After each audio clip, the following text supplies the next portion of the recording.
All right, welcome back to another episode of Grow the Earth. Guys, today we're going to talk about soil.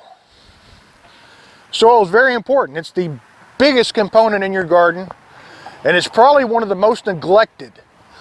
This soil here that we have is probably about half brought in soil from a local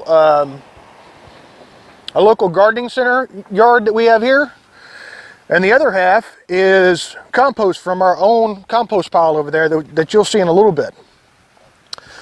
Now, the compost that you're going to get from a local garden center, if it's been screened, it's not as good as if it was just a fresh, done compost. And the reason I say that is, when they screen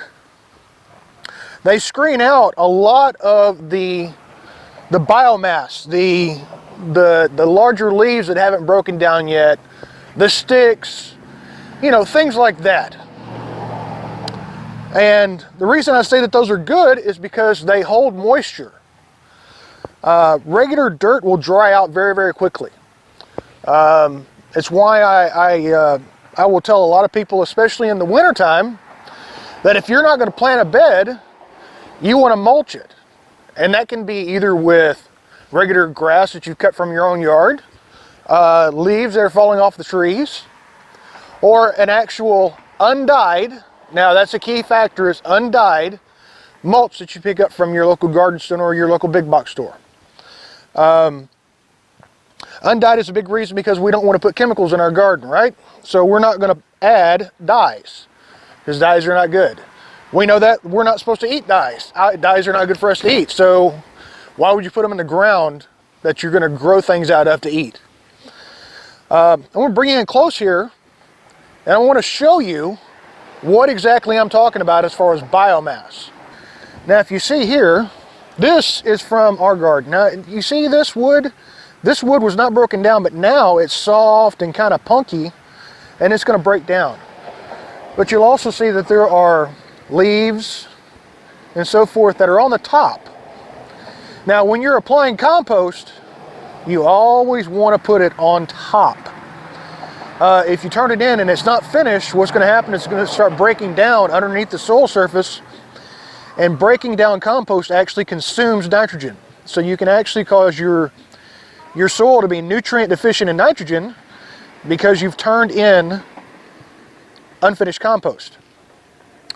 So with this, as you can see, nice brown, brownish black, looks wonderful. See some unfinished leaves in there. This stuff is what I was talking about, which is going to hold on to your water.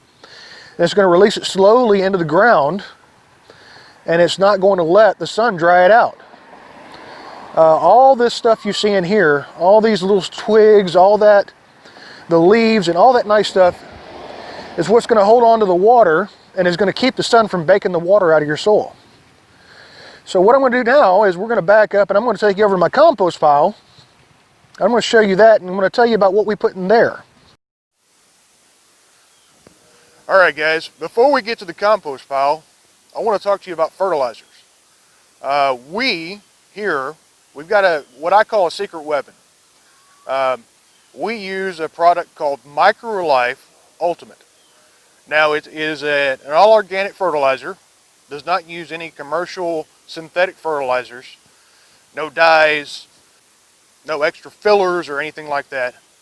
I have literally brought back plants from death with it.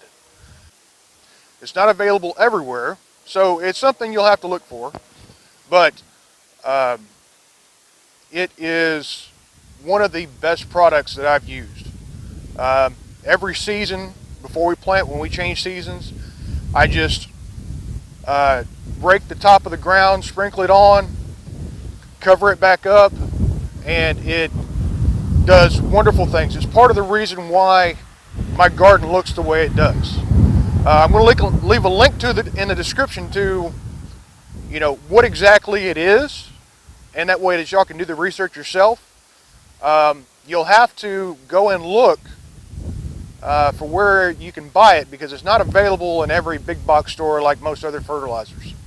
So again, I'm not getting paid for any of that. It's just a product that I really believe in, and I believe that it is one of the best products on the market. It also has mycorrhiza in it. If you don't know what mycorrhiza is, it's a bacteria that actually latches onto the plant roots and will seek out minerals for your plants. So it is a beneficial bacteria that is included in this fertilizer. So again, there's a link in the description. It's not anything that I'm getting paid for. And you know, it's just a product I believe in, and I believe that y'all should, you know, give it a consideration. Look at it. All right, guys, this is our compost pile. Now, there's a lot of discussions about compost and what you should put in it, what you shouldn't put in it. Any greenery, any kind of material, natural plant material that it can break down, the scraps from your kitchen, your cucumber peels, your lettuce peels, your lettuce leaves. Lettuce has been in your refrigerator that's gone bad. Doesn't matter the state of it is. If it's gone bad, throw it in here. There's a lot of people that tell you not to put meat, dairy, and so forth in your compost pile. But that's more of an issue for not wanting to attract animals, not wanting to have smells and so forth. You can put those in your compost pile. The best thing for you to do is, if you have a compost pile like this, it's about a foot deep or so, dig all the way down to the bottom and put it down in there. It'll decompose. It's just fine. It's not going to hurt anything.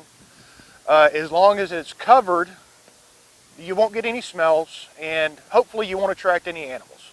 I can't guarantee that you won't attract any animals, but the deeper the compost pile, the deeper you get that away from the surface, the less issues you're going to have with an animal.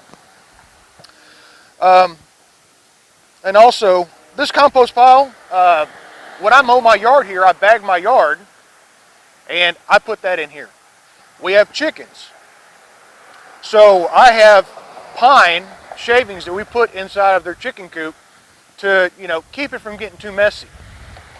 Now, the key there is pine. Don't use cedar. Cedar doesn't break down. That's why your fences are made out of cedars, because they don't rot as fast as pine does. We want this stuff to rot. You don't want that cedar shavings in there hanging around. So don't use cedar, use pine. All of this is going to make good dirt, because everything is going to return back to the earth, right? So the other thing that you need to keep in mind is, and you look at this, we just continually added this all year. I'm a lazy composter. There are methods out there that I've seen that you can get compost in 30 days. That's not what I do. I just go in here and I throw it in, and actually dead plants from our garden. You can throw this in here. Now, this is going to take a little bit longer to break down because it's kind of a woody stick. But when I come in here to get compost for the garden, I'll just move this aside and rebury it. I'll, you know, that way it'll keep breaking down and keep composting. This is what's going to help your plants. You've got that unbroken down material that is going to hold on to water. You've got this, the nutrients and everything from all the materials that are broken down are in here, and this is going to feed your plants. And again, I stress it, when you put compost on, if you're going to turn your beds, do that before you put your compost on. Because any unbroken down material in here, if you put it underneath the soil surface, it's going to start breaking down underneath the soil surface and cause it to start taking up the nitrogen that's in your soil. So definitely don't do that. And as you can see, our chickens love our compost too. They come in here and pick around and root, and you know, the scraps that we throw in here, they'll find them and they'll pick through what they want and eat it. And you know, a benefit of that is they turn my compost pile for me. I don't have to do it very often. I'll come over here whenever it's dry, spray a little water on it, maybe turn it with a shovel a little bit, and then they get in here and pick around and kick and move it, and you know, they do a lot of the work for me. is what's going to help us grow plants. This is what's going to help us grow food for ourselves. And this is a product of God. So guys, as always, we're a small channel. Like and subscribe. Continue to pray over your family. Continue to pray over your garden. And have a great day.